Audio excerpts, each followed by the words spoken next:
মাকুম টিংৰাই বঙালী গাঁৱত গো মাংস আনি থকা অৱস্থাত এজন লোকক আটক ৰাইজ তথা দল সংগঠনৰ আটকাধীন লোকজনৰ নাম অৰ্জুন নায়ক। বিশেষ সূত্ৰৰ পম খেদি এখন স্কুটিত গো মাংস আনি থকা অৱস্থাত আটক কৰে লোকজনক। পৰৱৰ্তী পৰ্যায়ত ৰাইজে মাকুম থানাৰ আৰক্ষীক গতাই দিয়ে লোকজনক। উল্লেখযোগ্য যে পূৰ্বতেও আটকাধীন লোকজনৰ বিৰুদ্ধে গো মাংসৰ ব্যৱসায় কৰাৰ অভিযোগ উত্থাপন হৈ আহিছে।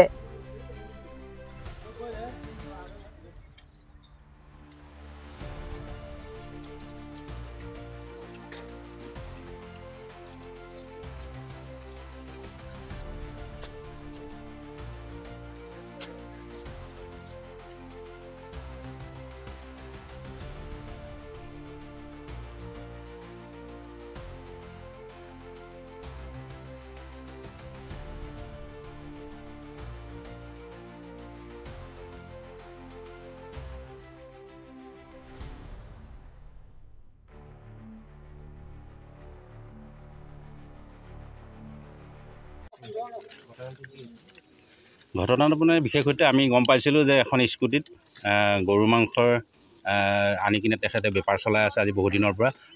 আগতো এবাৰ তেখেতক ধৰা হৈছে বুলি ৰাইজে কৈছে। গতিকে সকলো ৰাইজে মেলি কিনে তেখেতক আজি কৰায়ত্ব কৰিছে।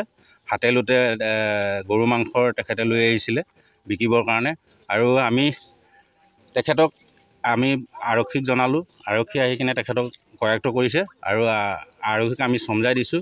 আৰু আগন্তুক দিনত যে এই এলেকাতে বুলি নহয়, এই অশোক নগৰত যদি কোনোবা দুষ্ট চক্ৰইও এইটো কাম কৰে যে আজিৰ পৰা তেখেতলোকে কৰিব নালাগে।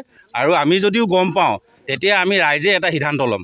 আৰু গতিকে আমি ৰাইজকো অনুৰোধ জনাইছোঁ, এই বস্তুটোক লৈ আমি হিন্দু সমাজত আমি তেখেতক পূজা কৰোঁ। গতিকে পূজা কৰা বস্তুটো আমি কেনেকৈ খাবলৈ দিব পাৰোঁ। গতিকে এইটো বস্তুটো পুলিচ প্ৰশাসনক আমি দাবী জনাইছোঁ। গতিকে এই বস্তুটো অতি সোনকালে নিৰ্ধাৰণ কৰিব লাগে। আৰু আমি সমাজকো কৈছোঁ যে এই বস্তু যে কোনোবা দুষ্ট চক্ৰই যদি আনিছে অতি সোনকালে বন্ধ কৰিব লাগে।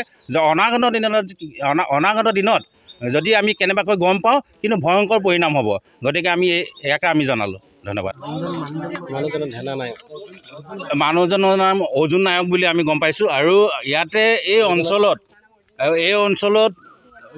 অঞ্চলত জানিব পাৰোঁ বহুতো আমাৰ গৰু চুৰ হৈছে আৰু ৰাইজেও আপত্তি দিছে এতিয়া। গতিকে এইবিলাক আমাৰ গৰু চুৰ যদি কোনোবা জড়িত আছে যাতে আজিৰ পৰা এইটোবিলাক বন্ধ হ'ব লাগে। আৰু অৰ্জুন নায়ককো আৰু এজন পলাতক হৈছে, তেখেতকো আমি পুলিচ প্ৰশাসনক জাননীখন জনাম যে তেখেতকো ধৰি আনি উচিতমূলক শাস্তি প্ৰদান কৰিব লাগে।